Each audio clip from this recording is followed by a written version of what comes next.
Welcome to our executive interview series at the Elastic Public Sector Summit produced by FedScoop. I'm Wyatt Cash, and we're here with Shannon Judd, Director, Global Defense Partners at AWS. Shannon, thank you so much for joining us. Thank you. Thanks for having me. Let me start by asking, what role do defense partners play in combating cyber threats and protecting critical infrastructure? Essentially, if you think about a cyber attack on our utility grid, that can drastically impact both water and energy, which then has a really ripple effect that can impact transportation, obviously our financial systems, et cetera. So the way that we think about how the defense industrial base and federal systems integrators, how they protect and innovate for our defense, our DoD, really should be applied to the 16 sectors of critical infrastructure. So if we think about that in three ways, how can they do that? One is really continuously having threat detection, having the capabilities to have resiliency, as well as having the innovation of speed. So we can not only protect, but detect and predict future attacks on the critical infrastructure. So if you step back and look at what the defense industrial base and federal systems integrators, again, have done to speed up innovation, to do threat detection, to do resiliency, as well as disaster recovery, that approach needs to be accelerated for those 16 sectors in critical infrastructure. Appreciate that. Mm-hmm. And then talk a little about how AI is helping to close some of the skills gaps in government. Right. So I just wanted to read a stat here before I answer that question.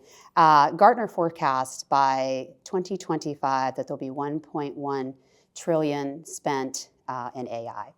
So as they continue to dive deep in what are some of those critical areas within government that AI is essential for right now, and that really is around a skills gap area.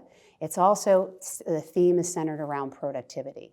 So how can you make your workforce more productive?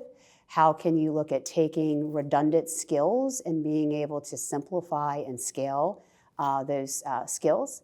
Are some of the critical areas that we see AI really advancing within the federal government. And really specifically around Amazon services, how we're heavily investing really in generative AI and really three key areas that are going to help with some of the challenges that I just mentioned that the federal government's looking at. And one is around Amazon Q Developer. And think about that as code assistance to be able to help, again, bring developers to be able to develop faster, and up to really, we've seen development productivity increase almost 80%.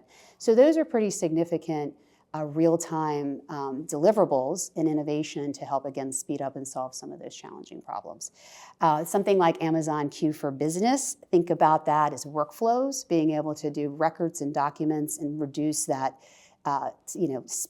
complexity and understanding, and being able to have data-driven decisions will be much faster. So those are just a few of the examples of just right now and some of the applications that can help solve some of those challenges. Now, also, how do we take and enable our partner ecosystem to be able to also help deliver some of these streamlined capabilities? Excuse me. Sorry. So what we're able to do is really work side by side with our partners to be able to help code, develop, and be able to take those AI applications and have them enable their government customers at the same time. Well, really appreciate your sort of enlightening us on the really importance of the partner community in this larger ecosystem. So Shannon Judd, thank you so much for joining us, sharing some of your perspectives here at the Elastic Public Sector Summit. Thank you so much for having me.